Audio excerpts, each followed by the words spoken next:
Good morning students. Online classes के क्रम में मैं Jitendra Jakhar, lecture electronics, government polytechnic college Jhunjhunu, आप सबका पुनः स्वागत करता हूं। हम डिजिटल इलेक्ट्रॉनिक्स पढ़ रहे थे और इसी क्रम में हमारा जो नेक्स्ट चैप्टर हमारा आता है वो आता है गेट्स के बारे में। लॉजिक गेट्स के बारे में हम बात करेंगे इस यूनिट के अंदर। तो सबसे पहले हम इंट्रोडक्टरी पार्ट करते हैं इसका। ये लॉजिक गेट्स होते क्या हैं?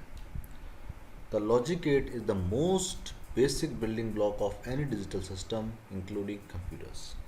किसी भी जो हमारा बेसिक लॉजिक सिस्टम होता है उसका जो सबसे महत्वपूर्ण पार्ट या बेसिक पार्ट जो होता है वह लॉजिक गेट्स होते हैं। Each one of the basic logic gates is a piece of hardware or an electronic circuit that can be used to implement some basic logic expressions. जो भी boolean expressions या logics हैं जो हमने अभी तक पढ़े थे उनके बारे में जब हम उनको हार्डवेयर के द्वारा डिज़ाइन करते हैं हमारे सिस्टम के अंदर, तो उसके लिए हमारी जो रिक्वायरमेंट होती है वो होती है लॉजिक गेट्स की। तो हार्डवेयर या इलेक्ट्रॉनिक सर्किट ये होते हैं हमारे, जिनकी हेल्प से हम किसी भी हमारी जो भी लॉजिक एक्सप्रेशन होगी उसको इम्प्लीमेंट करते हैं। While laws of Boolean algebra could be used to do manipulations with binary variables and simplify logic expressions, these are actually implemented in a digital system with the help of electronic circuits called logic gates। कि हमने theoretically जो पढ़ा कि कोई भी logic expression या Boolean expression है उसको हम मैनिपुलेट करना, उसको परिवर्तित करना, उसके मिनिमाइज़ करना, उसके पैरामीटर्स के साथ में जो भी हमें करना है वो हम बुलियन अलजेब्रा की सहायता से थ्योरेटिकली करते हैं।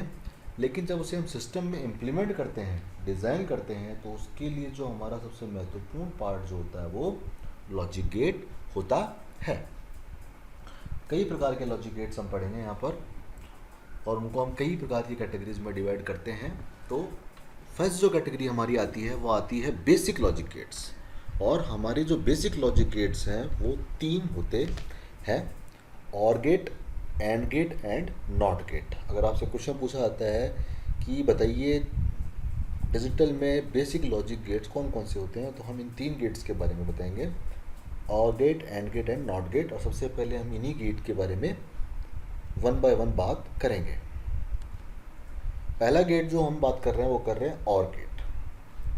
N OR gate performs an ORing operation on two or more than two logic variables. कि दो या दो से अधिक हमारे जो इनपुट वेरिएबल्स हैं उनके ऊपर अब और ऑपरेशन परफॉर्म करते हैं। ये जब हमने बुलियन ऑपरेशंस पढ़े थे वहाँ हमने पढ़े थे कि और ऑपरेशन क्या होता है। और ऑपरेशन हमने देखा था कि वो लगभग हमारा बाइनरी एडिशन जैसा होता है। लगभग क्यों? बिकॉज जब हम 1+1 करते हैं तो वहाँ ये हमारे बाइनरी एडिशन की तुलना में परिवर्तित हो जाता है। और दूसरी बात हमने जो पढ़ी थी कि यहाँ हम जो बात करते हैं वो करते हैं इनेबल या डिसेबल के टर्म में, ऑन या ऑफ के टर्म में, हाई या लो के टर्म में। ये तीन तरीके की भाषा का अपन जनरली किसी भी किताब में यूज़ देखेंगे, तो वो एक अंतर हमने वहाँ पे पढ़ा था। The OR operation on two independent logic variables a and b is written by y is equals to a plus b। कि a और b दो इनपुट है और उनके मध्य और ऑपरेशन या और ऑपरेटर हमारा प्लस का साइन था, वो इस प्रकार से होता है। इसको हम पढ़ते हैं y इक्वल्स टू a और b। जबकि जब हम मैथमेटिकली बात करेंगे बुलियन मैथमेटिक्स या बाइनरी अर्थमेटिक्स के अंदर, तो वहाँ हम बोलते हैं a प्लस बी। यहाँ a प्लस बी नहीं बोलेंगे, उसको हम a और b बोलेंगे। An OR gate is a logic circuit with two or more inputs and one output. कि इनपुट जो है वो पॉसिबल हो सकते हैं कि दो या उससे अधिक कितने भी पॉसिबल हो सकते हैं, आउटपुट हमेशा एक रहेगा यहाँ पर इसका। The output of an OR gate is low only when all the inputs are low. कि जब सारे इनपुट हमारे लो होंगे, ज़ीरो होंगे, तभी हमारा आउटपुट क्या रहेगा, ज़ीरो या लो हमसे बोलते हैं, रहेगा। अन्यथा for all the other combinations the output is high. अगर एक भी हमारा इनपुट वेरिएबल हमारा अगर हाई हो जाता है तो हमारा आउटपुट हमें हाई मिलेगा, और सारे हाई हैं तब भी हमें वो हाई मिलेगा। ये जो जनरल परिभाषा आती है वो आप ध्यान में रखिएगा। The operation of a two input OR gate is expressed by this logic expression y is equals to a और b। ये हमारी मूल एक्सप्रेशन है, y हमारा आउटपुट कहलाता है, a और b जो हमारे वेरिएबल हैं, इंडिपेंडेंट वेरिएबल हैं। इंडिपेंडेंट से क्या अभिप्राय होता है कि a और b का मान एक दूसरे से प्रभावित नहीं हो रहा। a का मान 0 या 1 है या b का मान 0 या 1 है, उनका आपस में किसी प्रकार से कोई संबंध नहीं होता है। ये इसके डायग्राम्स हैं, इनको हम देख सकते हैं। पहला फिगर हमें यहाँ नज़र आ रहा है। तो ये एक और गेट का सिंबल होता है हमारा, जिसमें दो इनपुट दर्शा रखे हैं, ए तथा बी, और output y is equals to A or B. और इनके इनपुट तथा आउटपुट के मध्य जो संबंध दर्शाया जाता है वो दर्शाया जाता है ट्रुथ टेबल के द्वारा। इसकी परिभाषा हम ऑलरेडी पढ़ चुके हैं कि ट्रुथ टेबल एक टेबल होती है जो किसी भी बुलियन एक्सप्रेशन या गेट के इनपुट तथा आउटपुट के मध्य संबंध को दर्शाती है। तो ए और बी दो इनपुट दिखा रखे हैं, उनकी जो स्थितियां हैं, या तो वो दोनों 0 0 होंगे या 0 1 होगा या 1 0 होगा या 1 1 होगा। उनके अनुरूप हमारा आउटपुट क्या रहता है। जब सारे इनपुट लो होंगे तब हमारा आउटपुट लो होता है, और अगर एक भी इनपुट हमारा हाई हो जाता है तो हमारा आउटपुट हाई हो जाता है। अन्य चित्र में आप देख सकते हो 3 वेरिएबल या 4 वेरिएबल की स्थिति। 3 है तो y is equals to a और b OR c। 4 variable ABCD है तो y is equals to a और b और c और d। ये यहाँ पर हमने एक टेबल देख रखी है, truth table for 3 variables ABC। 3 variable हैं तो हमारे इनपुट के जो पॉसिबल कॉम्बिनेशंस होते हैं, फॉर्मूला हमने पढ़ा था 2 की पावर n होता है, जहाँ n हमारा होता है नंबर ऑफ वेरिएबल्स। तो 3 वेरिएबल के लिए 2 की पावर 3 होगा 8। तो 8 इनपुट पॉसिबल कॉम्बिनेशन संभव हो सकते हैं, 0 0 0 से लेके 1 1 1 तक। तो हम देखेंगे जब समस्त इनपुट हमारे लो होंगे तभी हमारा जो आउटपुट होगा वो लो रहेगा, अन्यथा हर स्थिति में हमारा आउटपुट हमेशा और गेट के अंदर हमेशा हाई ही रहने वाला है। ये हमारा एक और गेट बेसिक होता है। उसके पश्चात जो हमारा नेक्स्ट गेट आता है वो गेट होता है हमारा AND gate. An AND gate is a logic circuit having 2 or more inputs and 1 output। Similarly जिस प्रकार से और गेट में 2 या 2 से अधिक इनपुट संभव हैं, उसी प्रकार AND गेट के अंदर भी 2 या 2 से अधिक इनपुट संभव हैं और एक आउटपुट रहता है। The output of an AND gate is high only when all of its input are in the high state.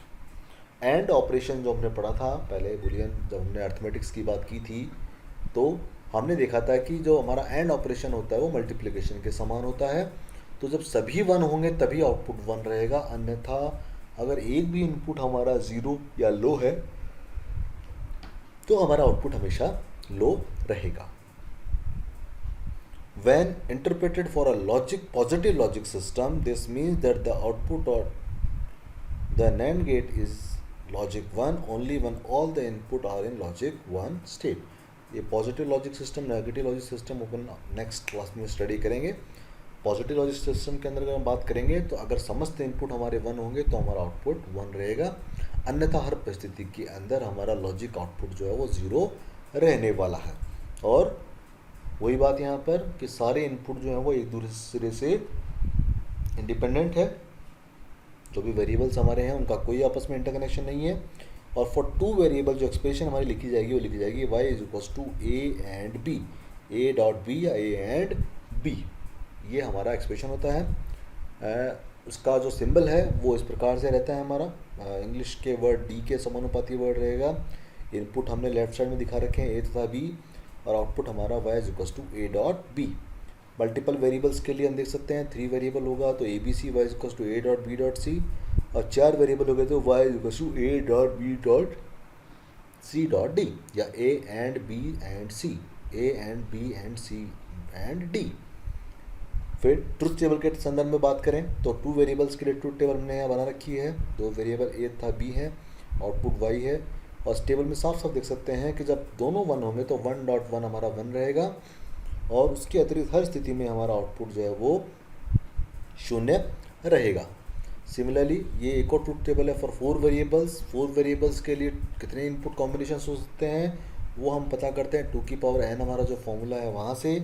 तो 2 की पावर 4 हमारा जो हो जाएगा 16 होगा, मतलब 16 प्रकार के इनपुट के कॉम्बिनेशन इनपुट पे पॉसिबल है, 0 0 0 0 से लेकर 1 1 1 1 तक। और जब सारे इनपुट 1 होंगे, हाई होंगे, तभी हमारा आउटपुट हाई रहेगा, अन्यथा अतिरिक्त सभी परिस्थितियों में हमारा जो आउटपुट होता है वह हमारा 0 रहेगा। ये हमारा एंड गेट कहलाता है। नेक्स्ट जो हमारा गेट आता है वो आता है not gate. A NOT gate is a input one output logic circuit whose output is always the complement of the input। कि NOT gate जो हमारा है वह एक वन इनपुट और वन आउटपुट लॉजिक सर्किट है। मल्टीपल आउटपुट नहीं होते इसके अंदर, एक ही इनपुट रहेगा और एक ही आउटपुट होगा हमारा, और इसका जो आउटपुट होता है वह सदैव इनपुट का कॉम्प्लीमेंट फॉर्म में रहता है। कॉम्प्लीमेंट मतलब उल्टा, 0 का 1, 1 का 0। That is a low input produces A high output and vice versa. अगर इनपुट लो है, 0 है, तो आउटपुट 1 हो जाएगा, और अगर 1 है तो आउटपुट 0 हो जाएगा।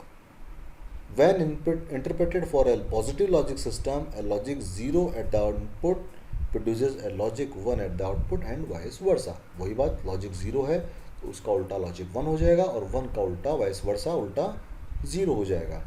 It is also known as complementing circuit or an inverting circuit. ये भी ध्यान रखिएगा, कई बार पूछ लिया जाता है कि और किन किन नामों से जाना जाता है इसको, तो इसको कॉम्प्लीमेंटिंग सर्किट भी कहते हैं और इन्वर्टिंग सर्किट भी कहा जाता है। The NOT operation on a logic variable x is denoted by x का बार और x का डैश। डैश वर्ड भी कई बार यूज में ले लिया जाता है। That is, if x is the input of a NOT circuit, then its output y is given by y is equals to x बार और x का डैश। ये इसे कहा जाता है। यहाँ देख सकते हैं y is equals to x का बार। ये सिंबल है इसका, ये आपका इस प्रकार से ट्रायंगुलर शेप में, और आगे एक बबल लगी रहती है गोला। ये आपका इस प्रकार से भी डिनोट कर सकते हैं या इसको पहले भी डिनोट कर सकते हैं, दोनों ही स्थिति सही है आपकी। y is equals to X का बार यहाँ पे नज़र आता है। तो इनपुट हमारा x है, उसके अकॉर्डिंग y आउटपुट है, y is equals to a का बार या x का बार। तो 0 अगर इनपुट है तो 1 हो जाएगा, और 1 है तो 0 हो जाएगा। हमारा जो भी इनपुट है उसका ये कॉम्प्लीमेंटिंग आउटपुट आपको प्रदान कर देता है। तो ये जो 3 हमारे जो बेसिक गेट थे, इनको हम बेसिक लॉजिक गेट के नाम से जानते हैं। आज हम इन्हीं 3 बेसिक गेट्स के बारे में बात करेंगे, फिर नेक्स्ट क्लास में हम फर्दर आगे के गेट्स के बारे में डिस्कस करेंगे। Thank you.